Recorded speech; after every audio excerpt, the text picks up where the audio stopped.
Hey, so if your Brave Rewards balance isn't updating, ads aren't counting, or BAT earnings seem stuck, yeah, that can be pretty frustrating. In this guide, I'll show you how to fix Brave Rewards not updating step by step. All right, first, open the Brave Rewards panel and make sure Rewards is actually turned on. Now check if Brave ads are enabled. If ads are turned off, your Rewards balance won't increase.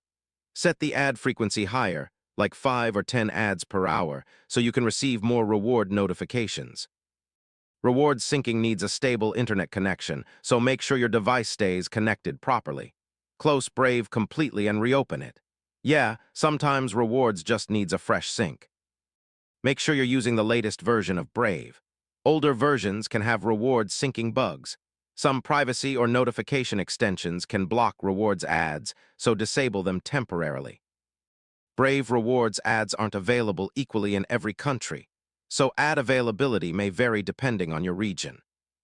If your balance still doesn't update, reconnect your Rewards wallet account to refresh syncing. And yeah, that's it. Once these fixes are applied, Brave Rewards should start updating normally again.